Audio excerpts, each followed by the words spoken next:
shows.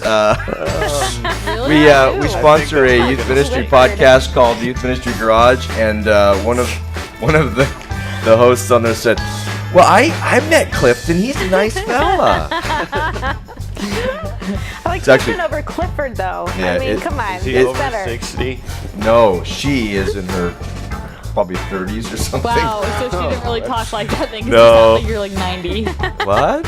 You sound like a That 90-year-old voice. man. Actually, when I first started Remedy, I traveled to a lot of different churches. Clifton and Clayton were the top two names that, like, even higher than Clinton. You must have left quite an My proper impression. birth. Yeah, it's like I really like what that Clifton had to say. Anyway.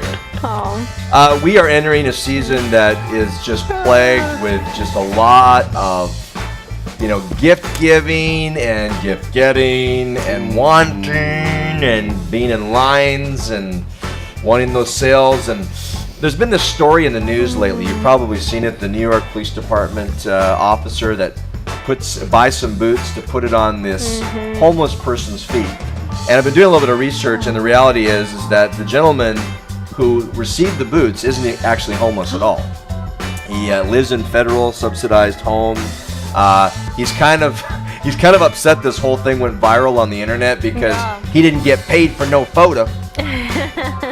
He says actually, quote, "I rather would have had a piece of pie."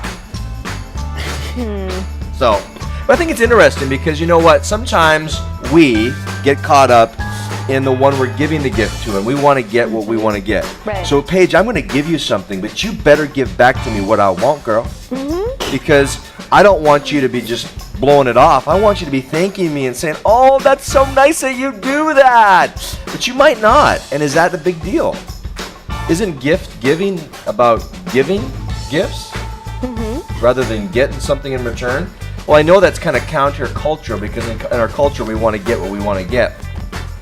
But if I look at the scriptures right here in the New Testament, the book of Luke, chapter 6, verse 37, this is Jesus speaking. He says, "Don't judge others, and God won't judge you." So first of all, don't be looking at somebody saying, "I'm just going to go down." Instead, do this for the Lord. It says, "Don't be hard on others, and God won't be hard on you. Forgive others, and God will forgive you." I like how this is going so far. It says, "If you give to others, you'll be given a full amount in return." A full amount in return. But it gets better. It gets way better. Look at this. It says this. Oh my goodness.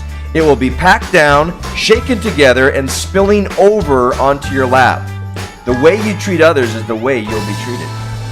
So you're not actually doing it for the guy. Don't care about the boots going on that man's feet, although he needs boots. But do it more for the Lord and say, "You know what, Lord? I just want to give because I've been given so much."